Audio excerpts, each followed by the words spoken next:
The transfer window is now closed for the Premier League, and today we're going to be ranking every team's transfer window in a tier list from A to E. We're going to be looking at incomings as well as outgoings, combined with what that club needed in this transfer window to give them a rating. As per usual, I want your feedback and thoughts in the comments, so put something down there, leave a like if you enjoy it, subscribe, and let's get into it. So this is how it's going to work. We're going to look here at every single transfer that each team has done and then rank them on the tier list below. We're not going to do it in alphabetical order because that's boring. We will start with Arsenal though, just as an example. So they have brought in Calafiori, a very good signing for them. Mikel Merino, unfortunately he is going to miss a chunk at the start of the season, which is not ideal. David Raya has come in on a permanent, obviously he was on loan last season. Also, Timber. I know he's not signing this window, but he's going to be acting as if he was one, so they didn't need as much strength at the back in this window due to that one. And then one of the craziest transfers of the window, Raheem Sterling, on loan from Chelsea to Arsenal. They don't have to pay a loan fee, and they're covering less than half of his wages, which he's took a wage cut on. Unbelievable deal for Arsenal, who have struggled at left wing. Martinelli broke through a couple of years ago, but has never really kicked on. Trossard's done okay, but inconsistent, sometimes better as a super sub. They've not had that out-and-out left winger. Sterling, Saka, Havertz, Ødegaard. There's your front four. Smashed it. I do have to say, they still lack that big boy striker. Havertz is doing okay. So maybe it's not as bad as it first seemed, but the fact that they haven't gone out, they could have got Tony, someone like that. They potentially could have got Osimhen if they wanted. Gyökeres, there were options, but they didn't get one. I think that hinders them a little bit, but Sales, Emil Smith-Rowe, hardly played for them the last few years, got a big fee for him. Eddie Nketiah, not really good enough, you'd really think, for a team wanting to win the Premier League. They got a good fee for him. Aaron Ramsdale, a second choice goalie, good fee for him. And then getting rid of some of the lesser players, a few loans here and there. It's a good window for Arsenal. And so I think they go in a very well-deserved B. Next up, we're going to go for Crystal Palace. We're just going to randomly scroll and choose these teams. They brought in Nketiah from Arsenal. They've brought in Lacroix, who I feel was more highly rated a couple of seasons ago, when all of the TikTok memes and everything were happening with him. Riyadh, another centre-back. Ismail Assar is their sort of replacement for someone we'll go on about in a minute. Matt Turner on goal. Chalobah on a loan from Chelsea is not too shabby. And then we have their outgoings. The big one being Michael Olise. They were never going to be able to hold on to both Olise and Eze this window. I feel like basically every football fan, let alone Crystal Palace fan, knows that that was the case. So, fair enough, they got a good fee for him. They also got a good fee for Joachim Andersen, and not a bad fee for Sam Johnston, who was no longer their number one keeper. We bought Jordan Ayew off of them for about 5 mil, with some add-ons as well, which for a lesser player for them is another half-decent fee.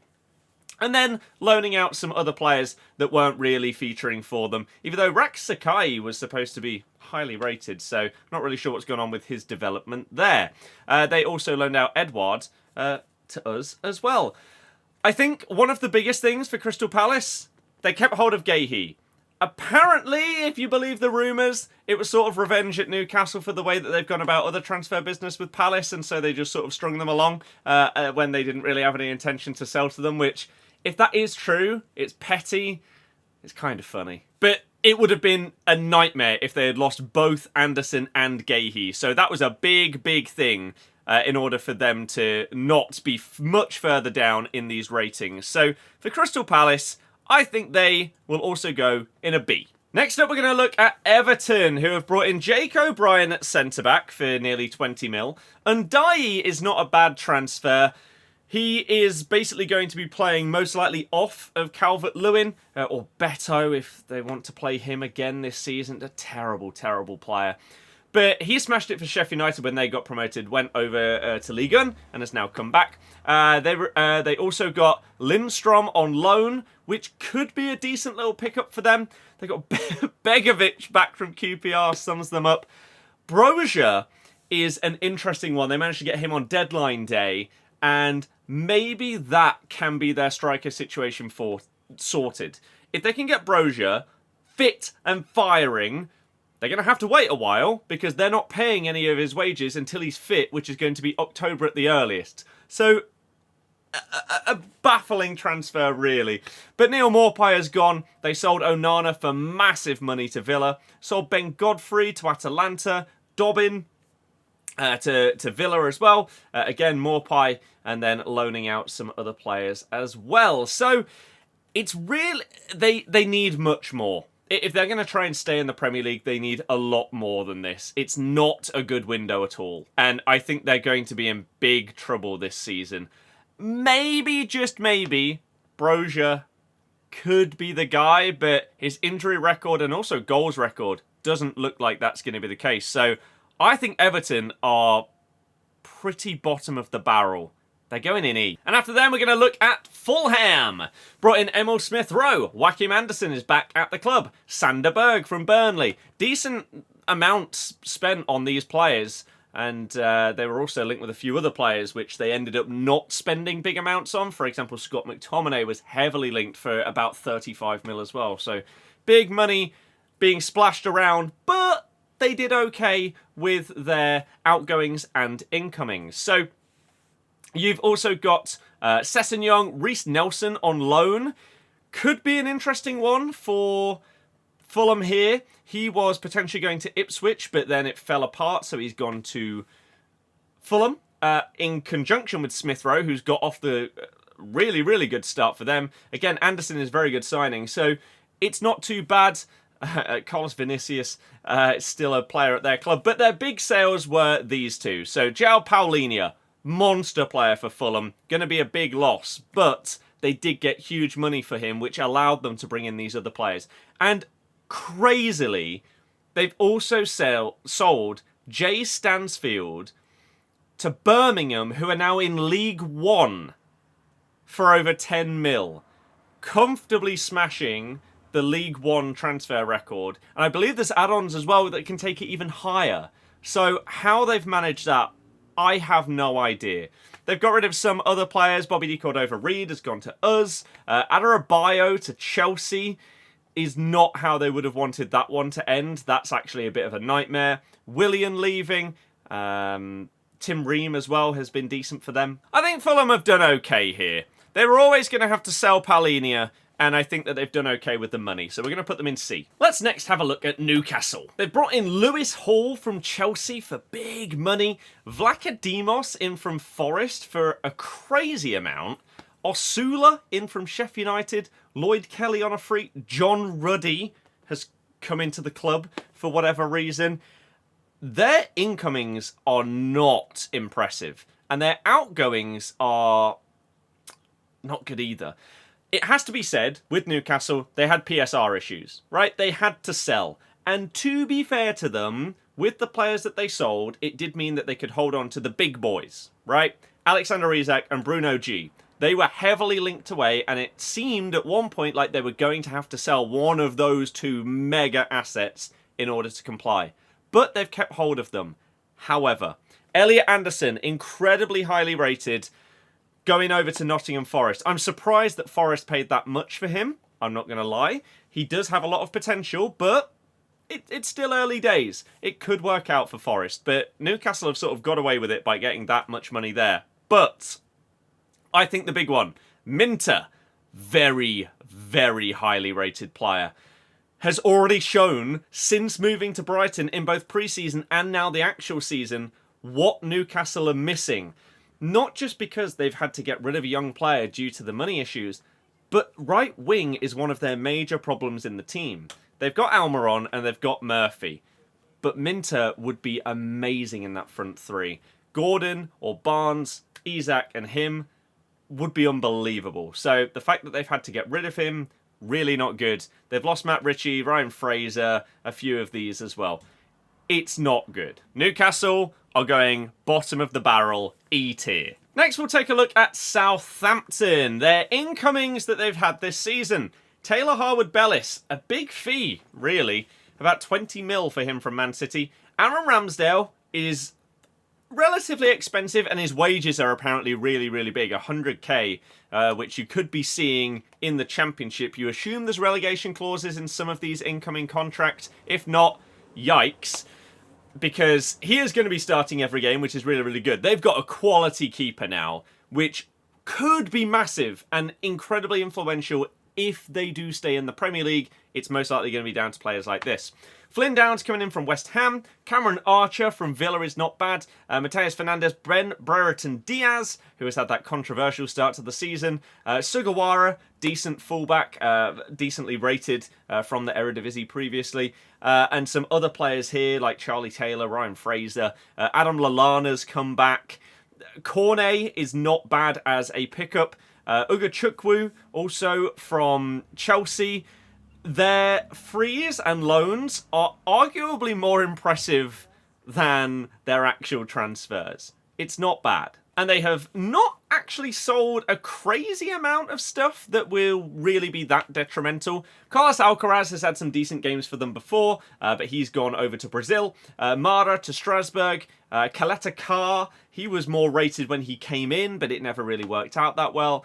Pero Che Adams is arguably their biggest loss, and he's gone on a free to Torino, so that's not ideal. Stuart Armstrong, and that's about it. So, it's middle of the road for Southampton. Some of their signings have been okay. Others I think they've paid a little bit too much for, and that Che Adams loss could hurt them. So I'm going to put Southampton right in the middle in C. Tottenham Hotspur, starting things off with the big one. Dominic Solanke, huge fee from Bournemouth, roughly £60 million, filling a Harry Kane-sized hole in that squad. They've also got some other really nice players in here.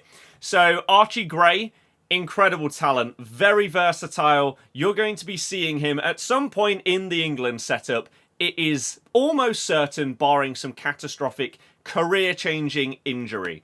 Odegaard from Burnley is a more intriguing one. Again, you are, I think, buying more potential there than an out-and-out asset, but you don't really need that asset at this moment in time to be starting every game, so it's not as big of a problem.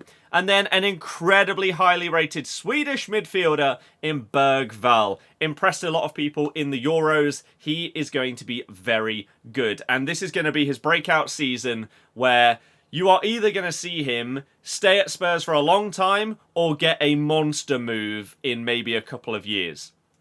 They also promoted some of their players up from the youth team. And what have they lost? Well, somehow we bought Oliver Skipp for 20 mil. He's actually been okay so far. He's ran the midfields in the games that he's played. So it could be huge for us, but for them to get 20 mil is a phenomenal deal for them. They also sold Emerson to AC Milan, Rodon to Leeds, Lo Celso has gone to Real Betis. This one surprised me that it was going to be a permanent one because he has had those flashes and moments where he's looked amazing. But the big thing for them is look at the amount of players here that are leaving that basically stopped playing for them. So the old guard in some of these, Perisic, gone. Sessegnon, it's just not really worked out for him there. Tanguy Ndombele has been a mess since he started. Eric Dyer was already off at Bayern Munich last year. Tanganga, meh. Again, Højbjerg, getting older and older. They want younger, more, I guess, more prospect-esque players. Brian Gil also hasn't really worked out. Solomon. So they've done really well here, Spurs. So I'm going to put them into a B category. But I think for them, it's like a B+. They're nearly there. Let's take a look at Wolves. So, what have they brought in that is of note? Andre, Rodrigo Gomez, Sam Johnston, which they just didn't really need. Pedro Lima, who they've been linked with for a little while. Tommy Doyle from Man City. Strand Larson is not an awful one that they've managed to get here. Some players have come back from loans and things like that, like Guedes and Podence, which could make a difference this year. But they have lost 2 starters for them. When everybody is fit, Pedro Neto is one of the first names on the team sheet. He is an unbelievable player. They did get very good value in these two sales, which is a massive thing. They also got rid of Kilman. He went to West Ham for huge money. So nearly 100 mil combined for those two is very, very good. And then they also got rid of some players that, again, just haven't really hit the ground running for them. Fabio Silva has to be one of the worst Premier League transfers of all time. So for Wolves, I just don't think it's that impressive. They've not improved in the areas that they really probably should do if they want to push up the table, heading from relegation fodder up towards European places. So they're going to go in D. Let's take a look at Brighton's transfers. The big one that stands out at the top here is Jorginho Ruta. A huge fee for him. They paid his release clause, which was 40 mil from Leeds, which I'm still surprised about. He was decent for Leeds, but not incredible. And yes, he's 22, so he still has a lot of time to potentially improve. And the way that Brighton seem to pick up players, improve them, and then sell them on for significantly more, who knows, maybe Rutter could end up being a 100 mil player. I'd be surprised, but it could happen.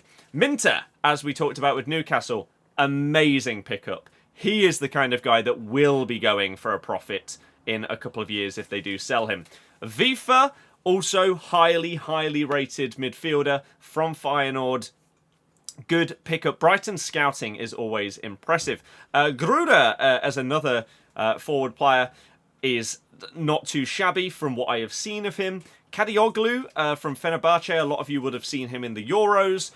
They've sort of not really had insane fullbacks on both sides for a little while. You had Lamptey maybe like 5 years ago breaking out and was amazing. Estupinian had a great year maybe like a season and a half ago. So this is a decent pickup, as is Matt O'Reilly. We were linked with him for ages, and he was also linked with some teams in Serie A, and somehow Brighton ended up being the ones that got him. Incredibly talented midfielder. The only downside is, and this doesn't take away from their transfer window because they couldn't have foreseen it, he got injured like 10 minutes into his debut and could be out for a little while. So that sucks for them. They brought in some other players that I couldn't tell you that much about. I know a good chunk of these, but there are some that, hey, it's Brighton scouts, let them do their thing. For the small fees, free transfer, stuff like that, fair play. Now we look at the players that they have let go. Dennis Undav. I don't really understand how this one works, because he's done well elsewhere, but when he was actually playing for Brighton, albeit a bit briefly, he didn't really do that much. But they've still managed to get a good fee for him. Billy Gilmore has left to go to Napoli to join up with Conte. They've got a decent fee for him, which, considering they've bought in Vifa and some other players, they don't really have the need for him. The big one at the start of the window that made it look like potentially they were going to struggle a bit more this season was Pascal Gross, who has gone to Dortmund. But with the other players that they've brought in, I feel like anybody that had expectations of them dropping down because of that, including myself, they've sort of been alleviated. They also got rid of some of their either younger players that they want to get game time and improve, or older players. For example, Lallana, gone on a free. Dahoud, didn't really work out, gone.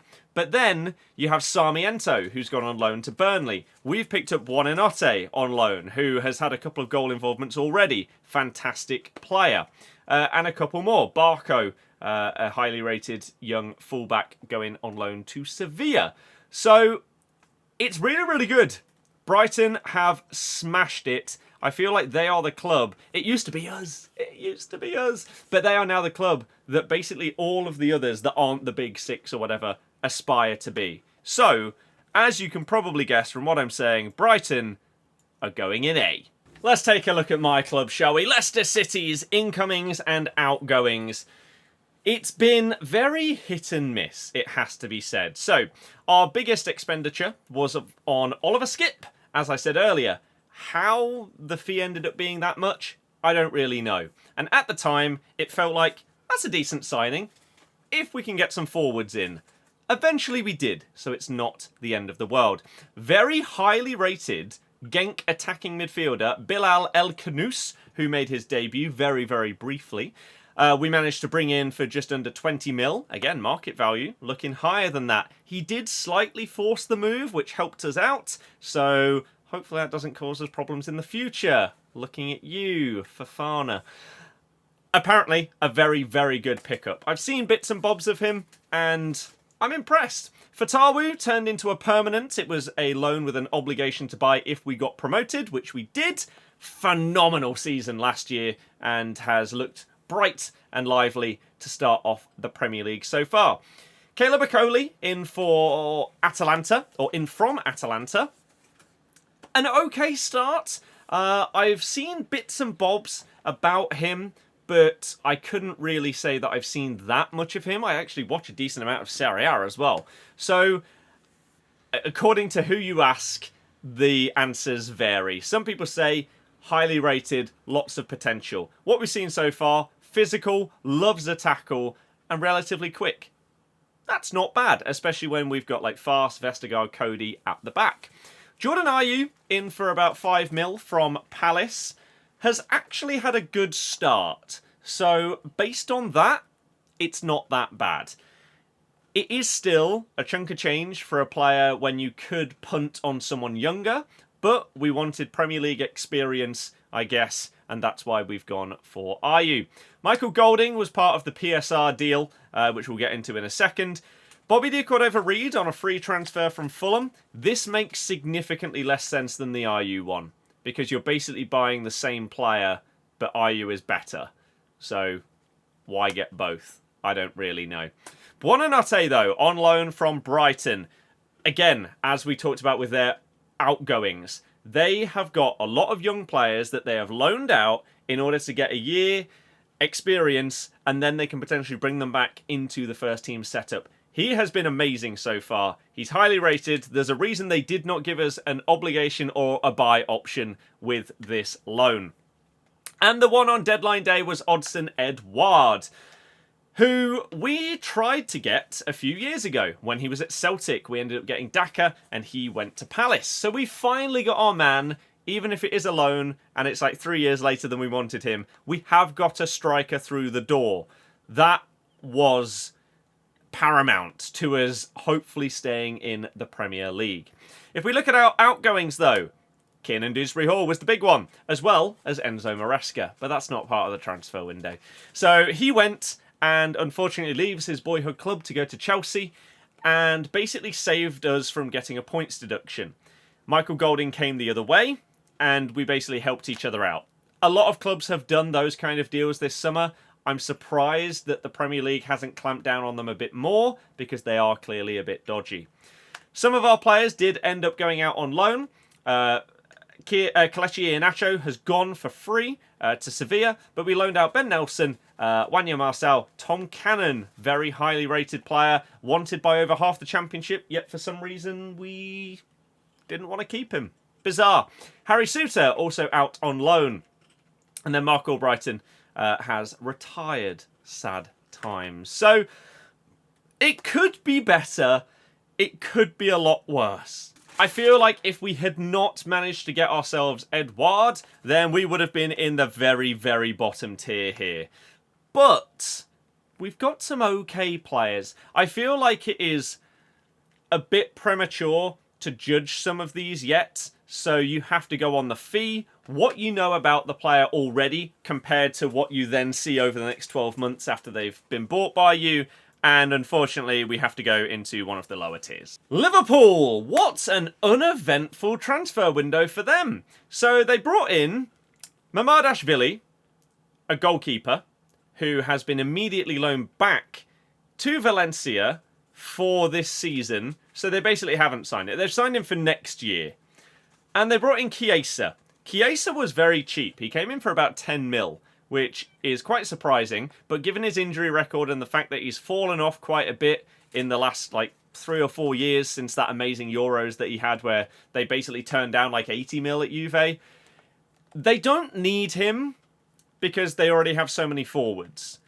What they needed was the player that they were going for most of the summer, Zubimendi. They needed that 6. They didn't get it, and for whatever reason, they didn't have a backup plan. So they're going into the season now without that key pivotal player that could potentially be the difference between them getting top 4 or not, and with Arne Slot in charge. So it's baffling to me. Absolutely baffling. They've only brought in Chiesa because Mamardashvili doesn't count. And then out, they've sold Carvalho, which is a decent fee for someone that wasn't getting game time, although he was playing well in pre-season, so it looked like he was potentially going to stay, but they ended up selling him. And the same with Sepp Vandenberg, who, I'm not going to lie, I had never heard of him existing at Liverpool before this transfer window, but they got about 20 mil for him, so fair play. They also got rid of some other players on loans. There is that Mamardashvili, confirmed right there. But some younger players, like Bacecic, they got Ben Doak out on loan. Thiago retired at 33. Nat Phillips also out on loan. So it's a terrible transfer window for Liverpool. It's really, really bad. It's not like they've brought in humongous money so that they can then go and spend it. And they've just not bought in players in positions that they needed. Unfortunately, Liverpool are going right at the bottom. Manchester United have gone relatively large in this transfer window. Biggest outlay that they had was Lenny Yoro, a young, up-and-coming, highly rated starlet from LOSC Lille, who they spent nearly 60 mil on, and then he immediately got injured, so we're not really going to get to see much of him for a little while. They also brought in Manuel Ugarte. They needed that position really, really badly. They also needed... Basically, going into this transfer window, they needed a fullback, they needed a centre-back, they needed a midfielder, and they needed a forward. They've gone and got all of that. It's really impressive. Ugarte is one that they went after for quite a while in this transfer window. They didn't get pushed around. They got him, and he is signed now. He won't be able to play the first game after signing due to signing too late on deadline day, but he will most likely be coming into the team relatively soon. They also got Matthias de Ligt from Bayern München. Is this the club where he is finally going to land and make his home? It hasn't been incredible at Juve, not been insane at Bayern either. Maybe United is the place for him. They got Joshua Zirkzee, had a really good season, I guess individually and collectively at Bologna last year, and has looked really impressive so far since signing for United. This, in comparison with Rasmus Højlund as a set of two strikers, is really, really exciting and pretty much exactly what they needed. So, really well done there. Mazraoui has come in also from Bayern Munich, can play either side at the back, right back and left back. Currently playing left back due to injuries. Dalot is playing left back, currently playing right back with Dalot at left back because of their injuries at left back. So, some really, really good incoming players there. They've spent their money well. In terms of their outgoings, they sold McTominay for nearly 30 mil. Greenwood, the less said about him, the better. He's gone, thank goodness. Aaron Wan-Bissaka for a decent fee to West Ham, replaced with Mazraoui. Willy Kambwala, a little bit surprising to see him go out permanently, because he was rated at the club, so I thought that maybe he would have been promoted a little bit more this season, but he has gone. Hannibal's gone, Pelestri also gone, Van der Beek has finally left the club, and Raphael Varane has gone on a free transfer as well. Martial, free agent. Amrabat, that loan did not work out at all. He's also gone. So they've shifted a few players, and they've bought in quality. Lenny Yoro is a bit of a risk, it has to be said, but he is very highly rated for a reason. You've seen some really good centre-backs come out of France that are young in recent years. You've had the likes of Wesley Fofana and William Saliba. They were actually playing together. Really, really good talents over there. So I think Man United, for the first time in a while, have actually gone out, said, these are the positions we need players in, let's get them. And they've done it. They are going up in the A tier. Nottingham Forest have spent a bit of money, not quite as much as they have in previous years, especially when they came up to the Premier League. That was crazy. But Elliot Anderson, we've previously talked about, big money signing. They've signed Marato, who is a centre-back. Milenkovic, very decent centre-back. I think he could have a really good season here. Signing from the likes of Benfica and Fiorentina is also quite impressive, because you're not just getting like an Elliot Anderson, really. You're not just going and splashing the cash on someone that people have seen in the Prem and know that they're really good. You've actually got proper scouting in there, which is impressive. Sosa, I've heard bits about over the last couple of years because he's been linked with different teams, and therefore I've seen clips and stuff. This could be a decent signing. David Carmo, Jota Silva as well. Miguel, a new goalkeeper that they've brought in. You've got Moreira as a winger. James Ward-Prowse and Alex Moreno as free transfers. James Ward-Prowse coming in on deadline day. Really good, especially Moreno. That could be a fantastic one for them. But Ward-Prowse could just shore up that midfield, give them a little bit of experience as well. And then on their outgoings, they sold Niakate for 30 mil to Lyon. I don't really know how that's happened. They also did that bizarre sale of Vlachodimos. Again, it has to be PSR stuff with the Elliot Anderson, right? So he goes to Newcastle for 20 mil. Mangala also sold for about 20 mil to Lyon. Did Lyon love Forest or something like that? Joe Worrell's also gone for about 5 mil, as has Frula. They've also loaned out a load of players here. They've not done bad. It feels like they've calmed down a little bit from previous transfer windows that we've seen. And some of these pickups are actually a lot more niche than what they were doing before. And I really rate that. But I still feel like they're lacking in certain areas. Especially like, I know they have Chris Wood up front, but how much longer can you rely on him? I'm not too sure. So, Forest, it's not bad. It's not incredible.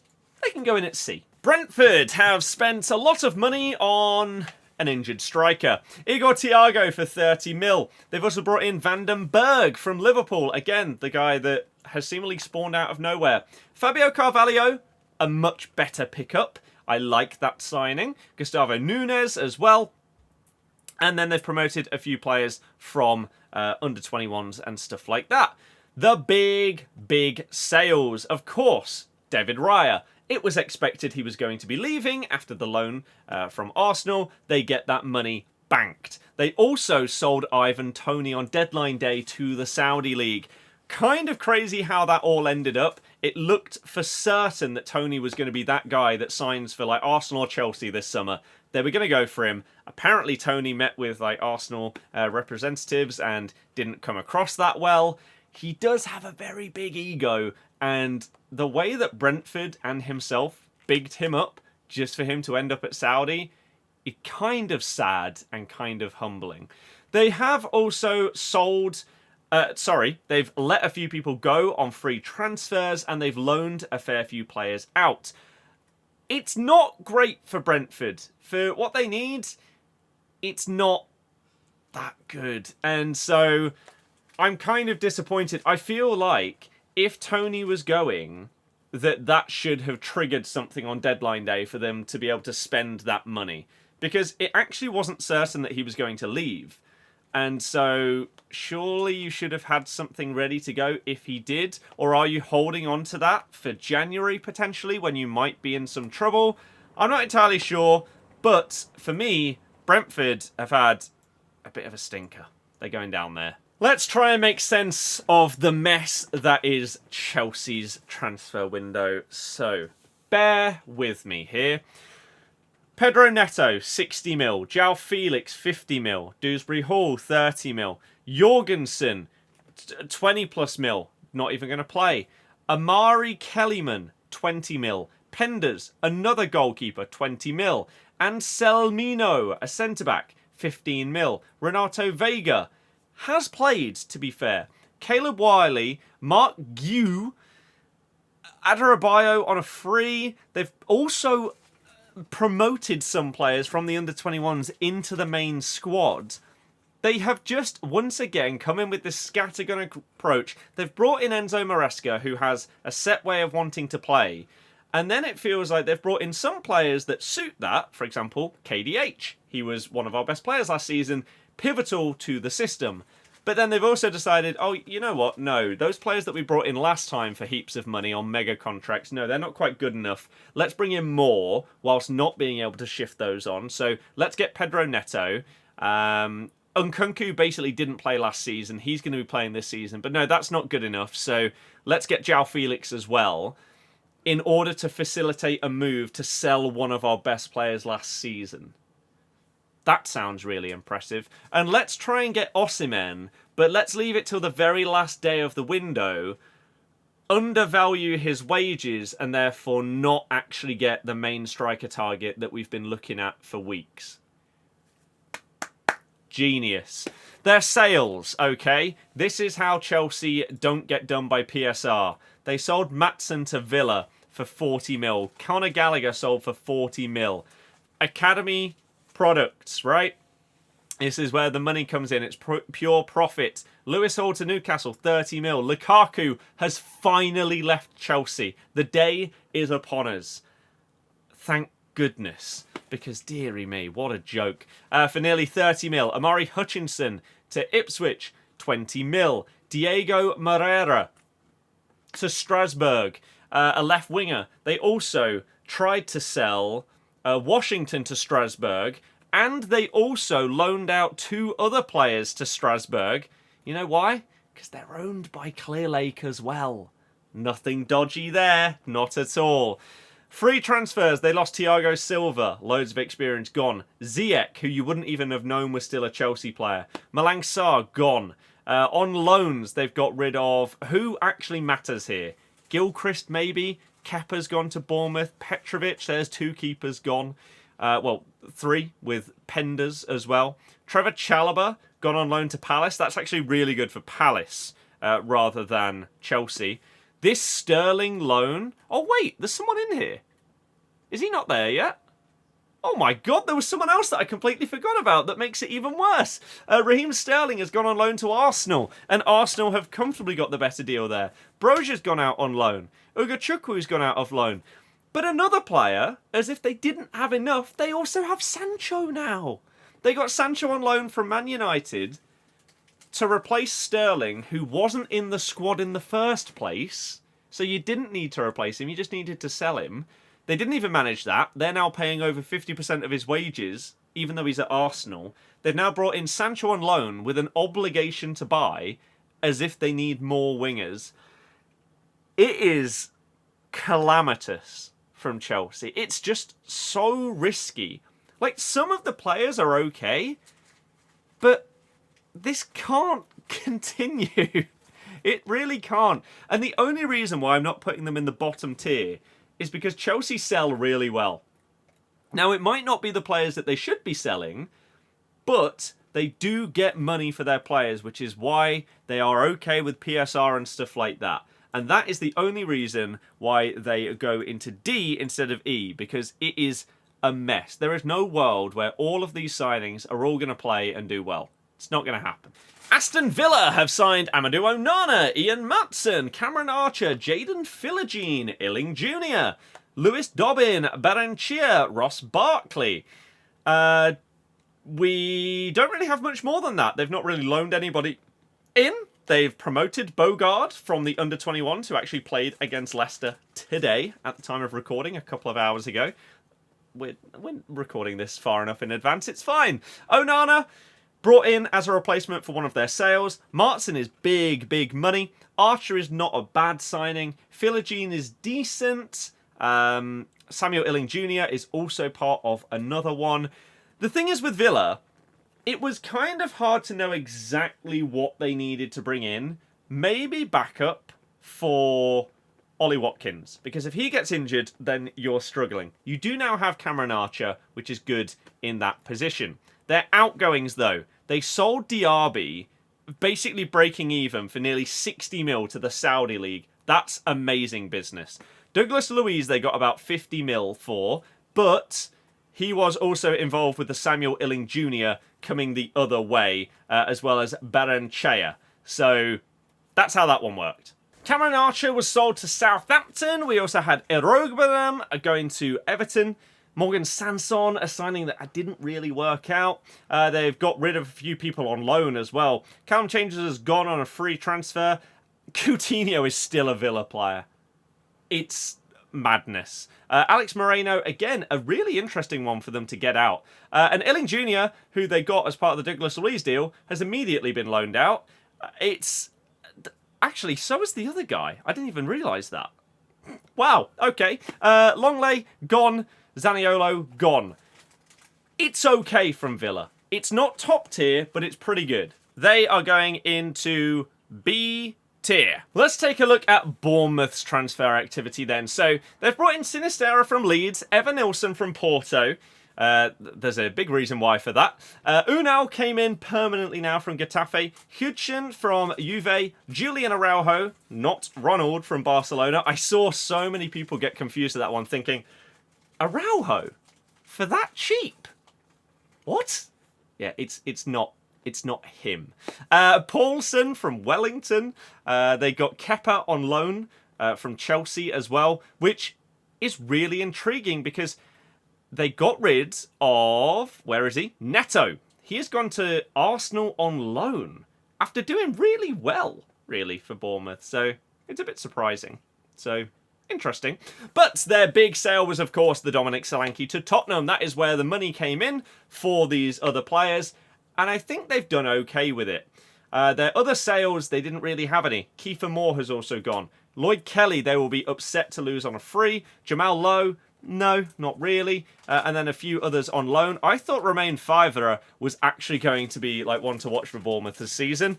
So that's frustrating that they decided to loan him out instead. You still got people like Chris Mepham being loaned out. It's kind of madness. It's okay for Bournemouth, but it's nothing special. I'm going to put them in C tier.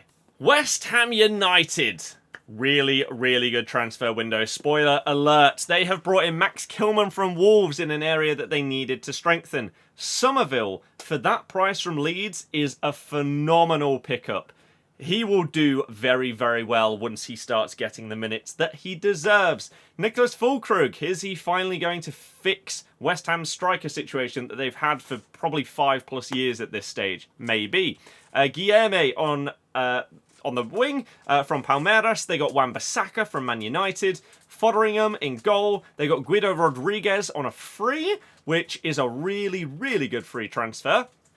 They've also loaned in Soler, which is solid, and Tadibo. If you want a centre-back that is really good at passing out from the back, he is one of the best that there is. So, some amazing business here from West Ham. In terms of their sales, they also got 15 mil for Flynn Downs. They sold Said Benrahma, who had dropped out of everything. They sold Kera, who again hadn't really done that well. And then they have also got rid of players on frees and loans. For example, Ogbonna, fallen massively out of favour. Cornet, I was a little bit surprised when I realised that he was still a West Ham player because he just hadn't really been used that well for them. He was so good at Burnley as well. James Ward-Prowse, he sort of fell off last season after they realised they didn't really need him to basically just take set pieces. They have some really, really good midfielders. They don't really have the need for Ward-Prowse. So Forest getting him is not bad. And they did not sign Calvin Phillips. So that's a really, really good decision from them because he was honking for West Ham. And I think they've absolutely smashed this transfer window. They are going top tier. A team that has actually been very kind of quiet for their standards. Manchester City. They are not going in the top tier of a transfer window video for once. They brought in Savinho, which is sort of like from their own club. He was smashing it at Girona, but they bought him from Troyes previously. Yeah, it is what it is. For a really good price, maybe that's because it's a dodgy deal, but he has already looked really, really good. And they got Gundogan back for free. It cannot be understated how good of a free transfer that is. More so because Barca's finances are all over the place, but that is huge. But their outgoings, look how much money Man City have made this summer. Look at they've made 116 million euros profit. They sold Julian Alvarez for huge profit to Atletico Madrid, 70 mil. Crazy. He is worth it, but I was surprised that they sold him. João Cancelo to Saudi. Taylor Harwood-Bellis, huge money for him to Southampton. Sergio Gomez didn't really play that much before. Tommy Doyle as well. Yan Couto with a loan fee. Loaning out Calvin Phillips again. They've done well. The thing is, they haven't really kicked on their squad. They've just sold players really well. I feel like if you were basing this off the incomings and how much it's improved their squad, you'd put them further down. But because the outgoings have been really good, I'm going to put Man City in C tier. And that leaves one team. And that team is Ipswich Town. Up into the Premier League, and my goodness, can you tell with the amount that they have spent? 125 mil spent. Amari Hutchinson turned his loan into a permanent. Jacob Greaves, big money signing. Liam Delap from the City Youth squad. Jack Clark from Sunderland, really good value transfer. Dara O'Shea from Burnley. Sammy Schmodix, the Championship top scorer for less than 10 mil. Muric from Burnley last season. Ogbene from Luton in the Prem last season. Kajust from Napoli on a loan. Townsend, Johnson. They got Calvin Phillips on a loan, transfer. This is crazy that they have managed to achieve this on their first attempt at coming back up to the Prem. They have done very, very well.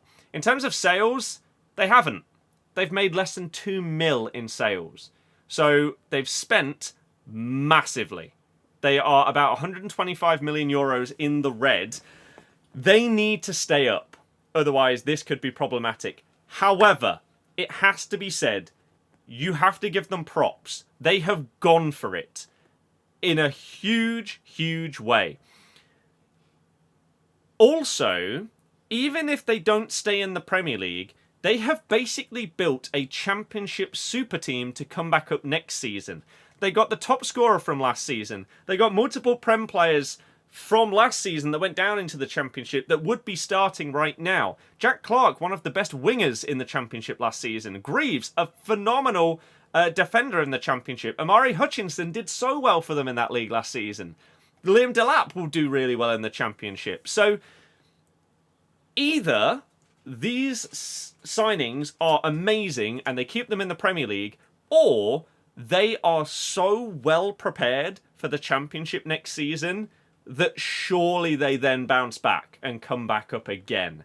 So I think the only place that you can put Ipswich is at the top. Fair play to them. That is my tier list. Let me know which ones you agree with, which ones you despise, and I'm sure there's going to be lots of controversy in the comments. Cheers for watching. We'll see you for another one. Villa vlog tomorrow in a bit.